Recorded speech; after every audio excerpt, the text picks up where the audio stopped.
مسلم شریف میں آگے الفاظ ہیں کہ سیدنا ابو ہریرہ کہتے ہیں کہ حضرت عمر فاروق رضی اللہ تعالیٰ عنہ مجھ سے کہا کرتے تھے کہ مجھے اپنی زندگی میں کبھی بھی نبی علیہ السلام کی طرف سے عمارت کا شوق پیدا نہیں ہوا.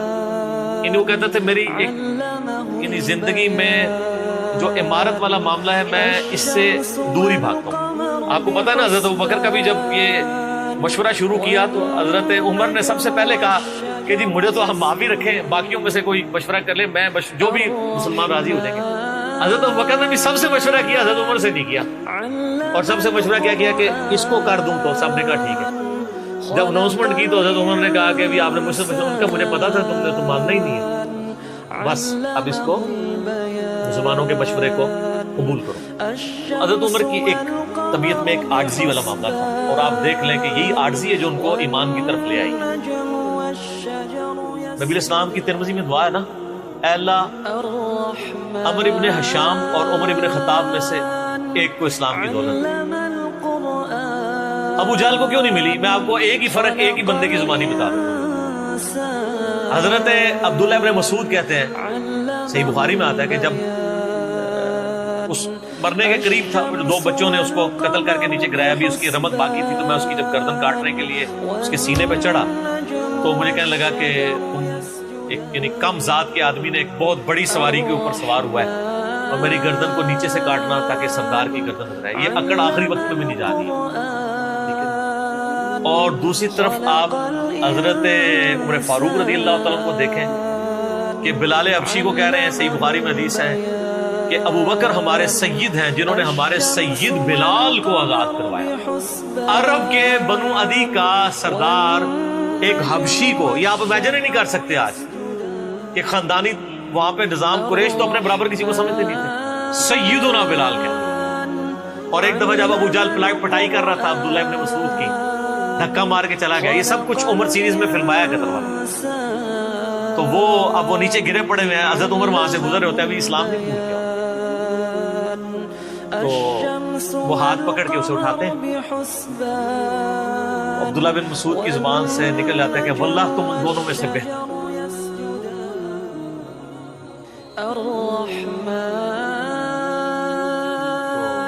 یعنی جو نبی علیہ السلام نے دو مانگے ہیں نا, ان میں سے تم بہتر, یعنی عاجزی ہے. یعنی ہے کافروں کی پارٹی میں اور میرے ساتھ بھی اس نے سلوک کر رہے ہیں, اور وہی ہوا, اللہ تعالیٰ قبول کر لیا. تو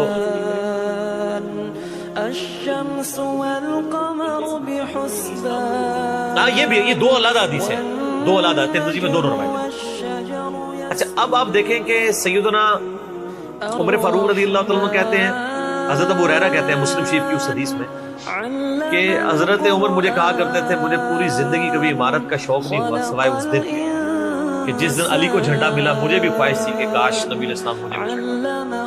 یہ حضرت علی کے لیے بہت بڑی فضیلت ہے اس حوالے سے کہ سیدنا عمر ان پر رشک کرتے. باقی ایک سنن کبریٰ البیہقی میں من گھڑت روایت ہے کہ حضرت عمر کہا کرتے تھے, وہ جو ایک بڑی مشہور بیان کر رہے ہوتے ہیں کہ جی وہ ستاروں کے برابر کس کی نیکی ہے. حضرت عائشہ نے پوچھا ان کا بھی تیرے باپ کی ہیں, تو حضرت عمر کی ہیں, تو پوچھا کہ میرے باپ کی, ان کا بھی ان کی تو ایک نیکی جو ہے وہ غار ثور کی سب پہ بھاری ہے. اس حدیث کو شیخ البانی نے, شیخ زبیلی زئی صاحب نے, دونوں نے لکھا ہے یہ موضوع حدیث ہے, وضع کی گئی حدیث, لیکن یہ ہمارے مسلمانوں کے بچے کو یاد ہے. جعلی حدیث ہے, ضعیف نہیں سر, گھڑی ہوئی حدیث. اور جو مسلم شریف کی حدیث تھی وہ ہم نے آگے ایکسپلور کیا ہے کہ حضرت عمر کہتے تھے مجھے علی پر رشک کہ مجھے وہ جھنڈا نہیں ملا اور علی کو. دوسری طرف سیدنا علی بھی سیدنا عمر سے بڑی محبت کرتے. بخاری اور مسلم دونوں میں حدیث ہے, مشکات میں بھی آپ کو مل جائے گی تیسری جلد میں, حضرت ابوبکر عمر کے فضائل کی طرف. عبداللہ ابن عباس کہتے ہیں کہ سیدنا عمر کی میت رکھی ہوئی تھی اور لوگ ان کی میت پہ رو رہے اور اپنے اپنے انداز میں ان کے اوپر سلام پیش کر رہے کہ آپ کی وجہ سے اللہ نے اسلام کو اتنا عروج دیا, رومن اور پرشین امپائر گر گئی, یرموک اور قادسیہ میں اللہ نے مسلمانوں کو فتوحات دی. اور کہتے ہیں اتنے میں ایک شخص میرے پیچھے آگے کھڑا ہوا کیونکہ میں بھی میت کے سامنے بیٹھا ہوا تھا. اس نے میرے کندھے کے اوپر آ کے یوں کونی رکھ دی. اور اس نے سیدنا عمر کی میت کو مخاطب کر کے کہا کہ اللہ تجھ پہ رحم کرے اے عمر ابن خطاب، میں نے اللہ کے محبوب صلی اللہ علیہ وآلہ وسلم سے بارہا سنا تھا کہ میں ابو بکر اور عمر فلاں جگہ گئے، میں ابو بکر اور عمر داخل ہوئے، میں ابو بکر اور عمر نکلے، مجھے امید تھی کہ تم اپنے ان دو ساتھیوں کے ساتھ جا کے ملو گے۔ کون سے دو ساتھی؟ سیدنا ابو بکر اور سیدنا محمد رسول اللہ صلی اللہ علیہ وآلہ وسلم۔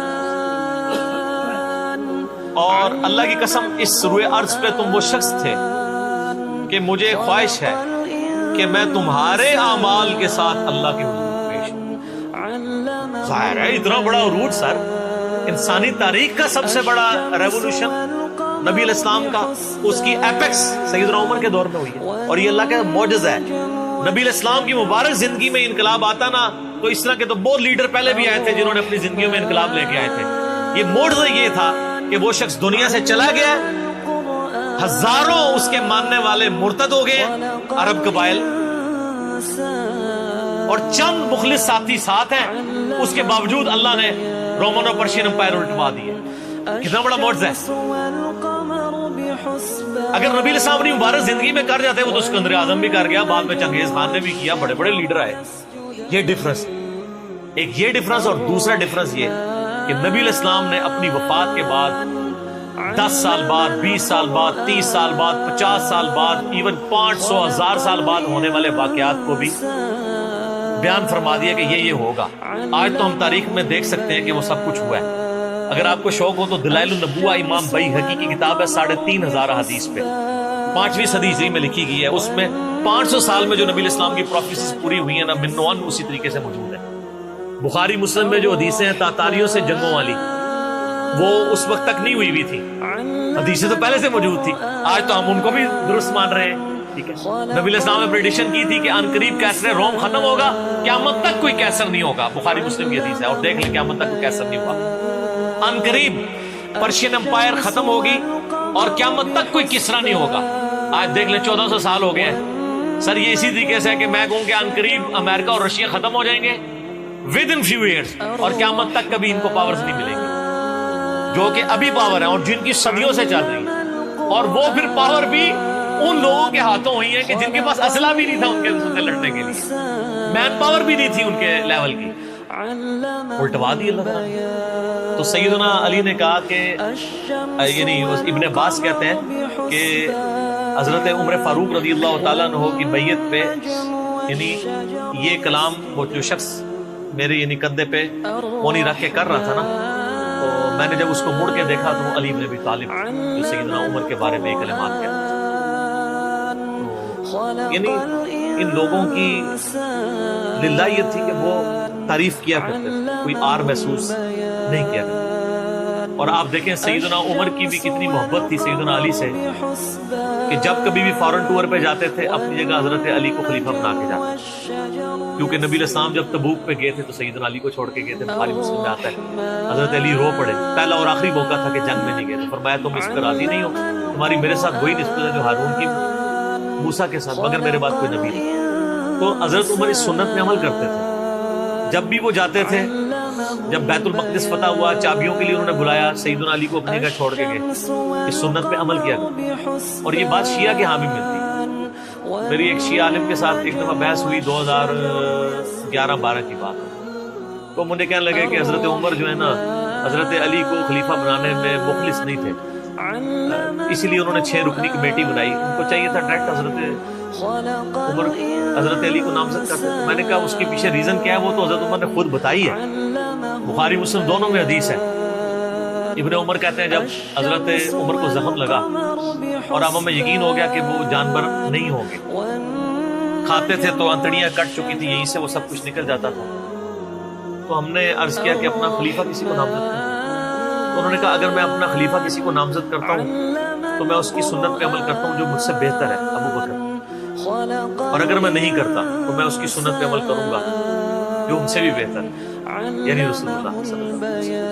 ابن عمر کہتے ہیں جب میں نے حضرت عمر کی یہ بات سنی نا تو مجھے سمجھ آ گئی کہ اب حضرت عمر کسی کو نہیں بنائیں گے، کیونکہ وہ ہمیشہ ہر معاملے میں نبی علیہ السلام کی سنت کو پرائورٹی دیتے تھے، اور وہی ہوا کہ انہوں نے کہا کہ میں 6 رکنی کمیٹی بنا رہا ہوں، بخاری کے اور مسلم کے الفاظ ہیں کہ میں اپنے بعد اس امر خلافت میں ان 6 بندوں سے زیادہ کسی کو اہل نہیں سمجھتا جن سے رسول اللہ صلی اللہ علیہ وآلہ وسلم اپنی وفات تک راضی رہے، اور فرمایا علی، عثمان، طلحہ، زبیر، عبد الرحمن بن عوف، سعد بن ابی وقاص۔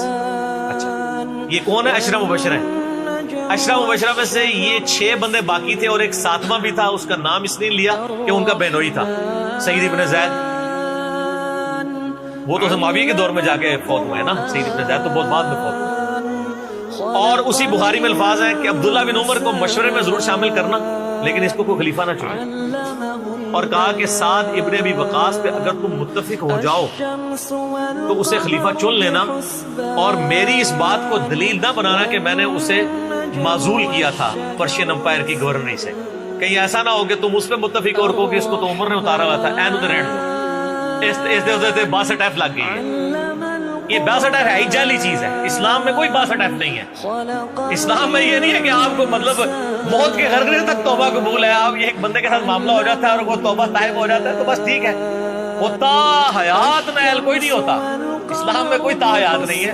اللہ تعالیٰ کے ساتھ گستاخی کرنے والے کے لیے بھی جامعہ ترمذی میں حدیث ہے کہ موت کے غرغرے تک جو ہے وہ توبہ کا دروازہ کھلا ہوا ہے، موت کے غرغرے سے پہلے۔ تو 62 نہ لگا دینا اس پہ۔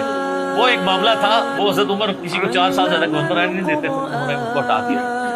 تو یعنی ان لوگوں کی یہ للہیت ہوا کرتی۔ تو میں نے اس کو کہا کہ دیکھو کہ یہ وجہ تھی کہ انہوں نے نبی الاسلام کی سنت پہ عمل کیا کہ میں ان 6 بندوں سے نبی الاسلام راضی تھے، میں اس کمیٹی بناؤں گا، میں، اور اس میں الفاظ ہے بخاری مسلم میں کہ میں زندگی بھر تمہارا بوجھ اٹھاتا رہا، اپنے مرنے کے بعد تمہارا بوجھ نہیں اٹھاؤں گا، تم خود اپنا خلیفہ چن لینا ان 6 میں سے، یعنی میں کسی کو نامینیٹ نہیں کروں گا۔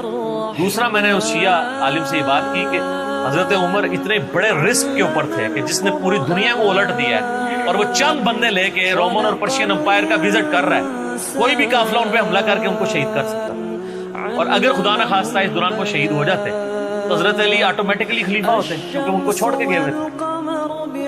یہ ان کا اخلاص تھا۔ پھر سیدنا عمر نے حضرت علی کو چیف جسٹس لگایا ہوا تھا حجاز کا۔ چیف جسٹس آج کل نہیں سنبھالا جا رہا، اور اس زمانے میں جب اسلام کا دورہ ہو، عدل کا نظام ہو، اور تینوں جو زہد کے امام تھے نا، حضرت عمر نے ان کو چیف جسٹس لگایا تھا۔ رومن امپائر گری، اصحاب صفہ میں سے ابو درداء کو لگایا، سب سے غریب ترین صحابی، یہ ان کا کرائٹیریا تھا۔ ابو سفیان، بڑے بڑے لوگ جو اینڈ پہ مسلمان ہوئے، یہ لائنیں بنا کے کھڑے رہتے تھے، حضرت عمر ان کو نہیں ملتے تھے جب تک باقیوں سے فارغ نہ ہو جائے۔ وہ کہتے تھے ہم سردار، ان کا نہیں، تم اسلام میں بعد میں آئے ہو۔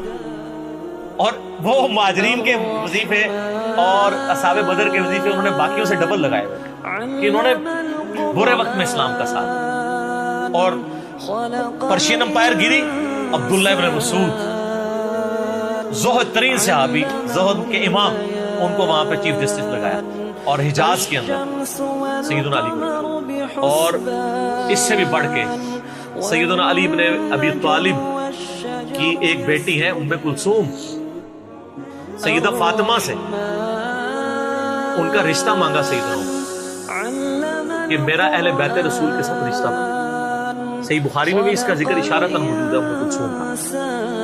شیعہ اور سنی دونوں کے ہاں ان کی کتابیں تو مانتی ہیں، بابے نہ مانے تو الگ بات ہے، کتابوں میں موجود ہے کہ سیدنا عمر فاروق کی بیوی تھی ام کلثوم، اور سلام اللہ علیہا، اس کی وجہ سے یعنی انہوں نے ایک فخر محسوس کیا کہ میرا اہل بیت کے ساتھ ایک رشتہ داری والا معاملہ۔ سیدنا عمر اس طرح کے معاملات کے اندر اہل بیت کے ساتھ بہت حسن سلوک والا معاملہ کیا، اگرچہ ان کی طبیعت میں سختی ضرور تھی، لیکن جو دین کے معاملے میں تھی وہ ساری سختی، اپنی ذات کے معاملے میں نہیں ہوتی۔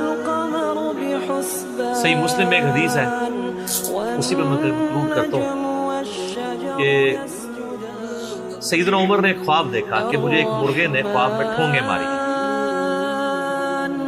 انہوں نے پھر اگلے دن خطبہ دیا، انہوں نے کہا کہ میں نے خواب میں دیکھا ہے کہ اس طرح مجھے ایک مرغ نے چونچے ماری ہیں خواب کے اندر، میں نے اس کی تعبیر یہ کی ہے کہ عنقریب مجھے قتل کر دیا، اور اگر بائی چانس اچانک میں مار دیا جاؤں، یہ تو کسی کو نہیں پتا تھا کہ وہ ایک تقریباً 3-4 دن تک زخمی حالت میں ہوش میں رہیں گے.